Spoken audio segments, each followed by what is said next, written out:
जाता है। मैं हूं चंद्रशेखर धरनी। हम आपकी मुलाकात करवाएंगे एक ऐसी शख्सियत से जिनका नाम है अमृत बराड़। अमृत बराड़ ने जुडिशल एग्जाम्स क्लियर किए हैं। इनका जो 15 नंबर पर इनका सूची में नाम आया है। हरियाणा में ये बतौर जज अब आपको बहुत जल्दी अपनी कार्यशीलता के अंदर नजर आएंगे। इनसे बातचीत करेंगे। मैम, स्वागत है पंजाब केसरी में आपका, और सबसे पहले बधाई आपको। Thank you so much sir, thank you sir. Ma'am, कहते हैं निराशा में आशा छुपी होती है। आपने कई बार प्रयास किए, जैसा आपसे अनौपचारिक बातचीत में पता लगा। आखिरकार आपके प्रयास सार्थक हुए? Yes sir. बस यही था मुझे कि अटेम्प्ट्स में दे रही थी, बट कभी 1 मार्क से कभी 2 मार्क से मेरा रुक जाता था, नहीं सिलेक्शन होता था। बट मैंने कभी गिव अप नहीं किया, मतलब ये थॉट कभी नहीं आया मन में कि नहीं छोड़ देती हूँ। डिफ़िकल्ट लगता था दोबारा बुक्स उठाना फेलियर के बाद, बट कभी मैंने गिव अप नहीं किया। मुझे था कि नहीं, यही करना है। आपका अपना लक्ष्य जो टारगेट था वो लगभग आपने अचीव कर लिया है। बतौर जज अब आप हरियाणा में सेवाएं देंगे। जुडिशरी में आने के बाद आपकी प्राथमिकताएं क्या रहेंगी? सर मुझे लगता है कि ये पोस्ट खुद में ही ऐसी है कि अगर आप अपना काम ठीक से करते रहें तो इसके अलावा आपको कुछ और करने की ज़रूरत नहीं है। आप डिसिप्लिन से अपना काम करें जितना रिक्वायर्ड है। और सेकेंडली मुझे ये लगता है अभी देखो सर, मैं बिकॉज अभी प्रॉपर ट्रेनिंग होगी, वो हमें पूरा गाइड करेंगे। लेकिन फ़िलहाल अभी मुझे ये लगता है कि जितना भी मैं कोर्ट्स में गई हूँ, मुझे थोड़ा ये लगता है कि कॉमन मैन जो है वो थोड़ा डरता है कोर्ट से। तो मेरा एफर्ट यही रहेगा कि जो भी पार्टीज आएंगी मैं उनको समझा सकूं कि ये जजमेंट है, ये जजमेंट क्यों आया है। तो मैं अपना जो पूरे सारे प्रोसीडिंग्स होंगे मैं उसको बहुत सिंपल रखने की कोशिश करूंगी। निस्संदेह आपके लिए काफ़ी इस मामले में चैलेंज रहेगा, क्योंकि आम जनता जो है वो न्याय व्यवस्था पर पूरा भरोसा करते हैं। जज को दूसरा भगवान माना जाता है, जैसे डॉक्टर को माना जाता है। तो ऐसी स्थिति के अंदर आपको आम जनता को कानून का सरलीकरण भी सिखाना होगा, सहजता से कानून के भाव भी बताने होंगे।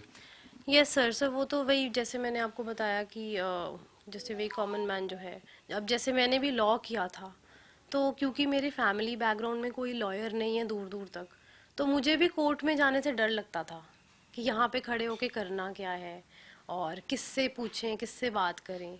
तो वही है मेरा, क्योंकि जो मेरे फेयर्स थे, तो मुझे यही है कि अब क्योंकि मुझे ये अचीवमेंट मिला है, ये मुझे पोस्ट मिला है, तो मुझे पता है कि लोगों के मन में क्या फेयर रहता है। तो सेकेंडली मेरा ये एफर्ट रहेगा कि क्योंकि डिलेज बहुत ज़्यादा होते हैं, तो I will try my best कि मैं जितना ज़्यादा काम कर सकूं सो दैट लोगों के जो प्रॉब्लम्स हैं वो जल्दी सॉल्व हो आपने सके। बहुत बढ़िया एक खुद ही क्वेश्चन रेज कर दिया कि डिले होने के कारण कई पिक्चरों में भी आता है कि डेट पर डेट, डेट पर डेट, कहीं ना कहीं लोगों को जल्दी न्याय मिले, इसके लिए आपके प्रयास रहेंगे।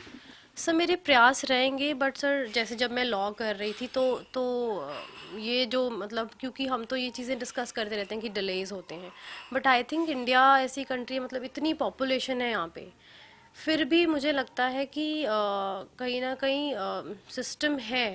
लेकिन ये है कि थोड़ा सा उसमें एफर्ट और करने की ज़रूरत है।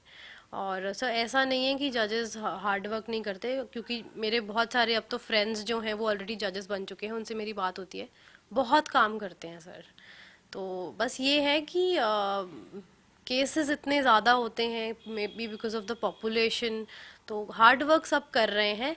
और अब वही है, जैसे इंडिया में ये प्रॉब्लम्स एग्जिस्ट कर रहे हैं, थोड़ा सा इसमें और एफर्ट्स की ज़रूरत है। एंड आई थिंक ये बेटर होगा टाइम के आपकी बात साथ। बिल्कुल सही है। सरकार भी सोचती है इस मामले में। राष्ट्रपति तक ने, प्रधानमंत्री तक ने और चीफ जस्टिस तक ने इस मामले में कई मसलों को जो हल हो सकते हैं, लोक अदालतें भी शुरू की हैं। लोक अदालतों को लेकर आपकी अपनी अभी तक की जो अनुभव है, एक्सपीरियंस है, वो क्या है? सर मेरा यही है कि लोगों को ज़्यादा से ज़्यादा इस पे वो भरोसा करना चाहिए कि रादर देन वो प्रॉपर लिटिगेशन में जाने के लिए, कि बाकी हमारे पास और भी तरीके हैं, जैसे मीडिएशन है, कंसीलिएशन है, कि अगर बैठ के चीज़ें सुलझ सकती हैं कोर्ट में जाने से पहले, तो आई थिंक वो एफर्ट्स लोगों को ज़्यादा करने चाहिए।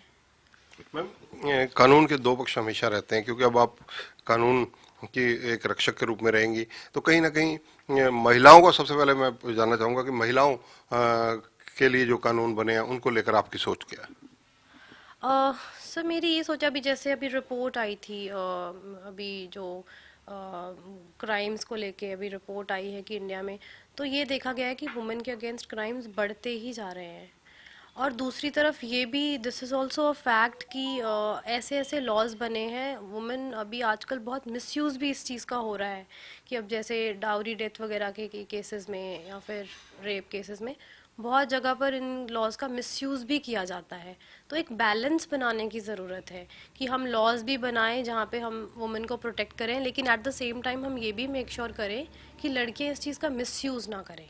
बहुत बढ़िया कहा आपने, क्योंकि महिलाओं की रक्षा और सुरक्षा के लिए कानून बने, लेकिन जैसे जैसे इनका कई धाराएं ऐसी हैं उनमें देखा जा रहा है, चाहे वो आपने डोरी एक्ट का जिक्र किया, रेप है, छेड़छाड़ है, इस तरह की धाराओं का दुरुपयोग भी काफ़ी देखा जाता है। ये आप जागरूक हैं, खुद ही आप इन चीज़ों को जानती हैं, फिर भी क्योंकि आप इन चीज़ों से अब सब चीज़ों को देखेंगी, तो क्या ध्येय रहेगा आपका, कैसे देखेंगी? सर जुडिशरी का तो जजेस का ये काम रहता है कि आपको को मतलब जो आपको एविडेंसेस दिखाए जा रहे हैं उसके बेसिस पे आपको जस्टिस देना है। और मतलब ये तो आपका कोई पर्सनल वहाँ पे ओपिनियंस नहीं होते हैं कि मुझे ये लगता है कि ये क्वेश्चन भी आपसे इसलिए पूछ रहे हैं क्योंकि अभी आप जज बनी नहीं, जज बनने के बाद ये क्वेश्चन हम नहीं पूछ सकते आपसे। Yes sir.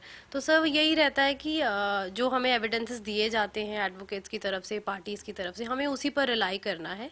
लेकिन ये है कि हाँ, क्योंकि हम इस बिकॉज अल्टीमेटली जजमेंट तो एक जज को ही देना है, और अल्टीमेटली वो भी एक इंसान है। मेरा सीधा सवाल है कि दुरुपयोग जहां नजर आएगा वहां रोकने की कोशिश की जाएगी। Yes sir. मैम, जज भी जो होते हैं समाज का एक हिस्सा होते हैं, सामाजिक दृष्टिकोण से भी आप जो युवा पीढ़ी है जो जुडिशरी में आना चाहती है उनको क्या कहेंगे? सर ये सवाल मुझसे कल भी किया गया था। अब जैसे मुझे काफ़ी साल हो गए हैं इस चीज़ में, लेकिन बहुत सारे स्टूडेंट्स हैं जो फर्स्ट अटेम्प्ट में क्रैक कर देते हैं।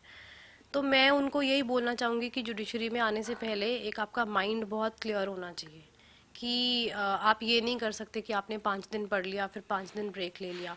आपको कोई टाइम टेबल बना के नहीं देता, आपके ऊपर आपके सर पे डंडा नहीं होता है कि उठो पढ़ो। अगर आपने सोच लिया है कि ये करना है तो आपको सब कुछ छोड़ना पड़ेगा। आपको फैमिली फंक्शंस एवरीथिंग आपको बहुत सैक्रिफाइसेस करने पड़ेंगे। अगर आप वो सैक्रिफाइसेस करने के लिए रेडी हो तभी आप इस फील्ड में आओ। नहीं तो सर मैंने देखा है कि ये एग्ज़ाम बहुत स्टूडेंट्स की लाइफ भी ख़राब कर देता है, बहुत बहुत साल लग जाते हैं और बाकी और कोई करियर ऑप्शंस पे ध्यान नहीं दिया होता। तो मैं तो यही बोलूँगी, अगर आप इसमें आना चाहते हैं तो अपना माइंड बहुत क्लियर रखिए कि ये जो एग्ज़ाम है इट डिमांड्स मेनी सैक्रिफाइसेस, तो वो आपको करने मैम, पड़ेंगे। आप महिला भी हैं, जज भी हैं, और अब जो सामाजिक कुरीति हैं, ये एक सामाजिक क्वेश्चन है, इसलिए पूछ रहा हूँ कि सामाजिक कुरीतियों को लेकर जिस तरह से कई रूढ़िवादी परंपराएं हैं, कई चीज़ें आपने अभी तक लाइफ में खुद भी देखी होंगी, अध्ययन भी किया होगा, उनको लेकर आप जनता को अगर अवेयरनेस करनी पड़ती है तो कैसे करेंगे? अ, सर इंडिया जैसे ये है कि हर इंसान यहाँ पे बहुत रिलीजियस है, बहुत ज़्यादा। और आई थिंक ये बुरी बात भी नहीं है। ये भी नहीं होना चाहिए कि कि आप बिल्कुल सारा वेस्टर्न कल्चर ही, बिकॉज अभी वेस्ट में क्या है, they are trying to adopt the Indian culture. तो इंडिया का कल्चर बहुत अच्छा है, लेकिन बहुत जल्दी इस चीज़ का मिसयूज़ हो जाता है। तो सुपरस्टिशंस वगैरह ये सारी चीज़ें एग्जिस्ट करती हैं। But I think basic level पे जो एजुकेशन होता है स्टूडेंट्स का, वहाँ पर ये सारी चीज़ें उनको सिखानी चाहिए। अब जैसे अगर आप कार्टून्स देखेंगे, जैसे हमारे घर में छोटा बच्चा, हम उसको कार्टून्स दिखाते हैं, तो वो कार्टून में मेरे को बड़ी अच्छी चीज़ लगी, वो जो मतलब उनके इंग्लिश कार्टून्स होते हैं, कि वो उनमें हर हर कलर का वो बच्चा दिखाते हैं कि आपके सारे फ्रेंड्स हो सकते हैं। यहाँ पे ये चीज़ नहीं है, बचपन से सिखाया जाता है कि आप इस कास्ट से हो। अब जैसे मैं दिल्ली यूनिवर्सिटी में थी, तो वहाँ पे मैंने देखा कि दिल्ली यूनिवर्सिटी जैसी प्लेस पे भी कास्टिज्म इतना एग्जिस्ट करता है।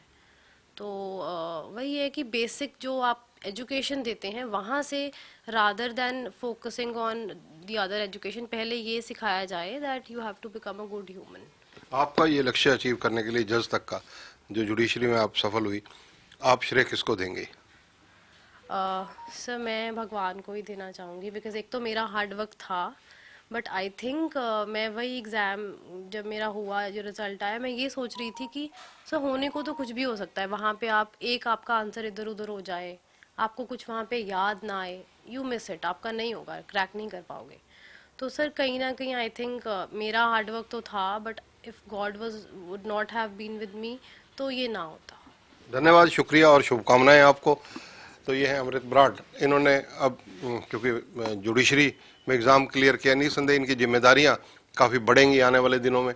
जहां तक न्याय व्यवस्था को लेकर इनकी सोच है वो बहुत क्लियर है कि सामाजिक रूप से जो नियम है वो तो अलग हैं, लेकिन जो कानूनी रूप से नियम है उनका उपयोग तो होना चाहिए, लेकिन दुरुपयोग नहीं होना चाहिए। दुरुपयोग कोई भी करे उस पर अवश्य कहीं ना कहीं चेक एंड बैलेंस रहना चाहिए। इसके अलावा ये प्रभु को श्रेय देती हैं, गॉड फेयरिंग है, और अपनी सफलता के लिए पूरे का पूरा श्रेय अपनी मेहनत के अलावा अगर ये किसी को दे रही हैं तो वो परमात्मा को दे रही हैं। हमारी शुभकामनाएं पंजाब केसरी टीम की इनको। कैमरामैन संजय सिंह के साथ चंद्रशेखर धरनी, पंजाब केसरी टीवी, चंडीगढ़। हमसे जुड़े रहने के लिए हमारे YouTube चैनल को सब्सक्राइब करें और नई वीडियो की नोटिफिकेशन के लिए बेल आइकॉन को दबाएं। अगर आप ये वीडियो Facebook पर देख रहे हैं तो लाइक जरूर करें और ज्यादा से ज्यादा शेयर करें। धन्यवाद।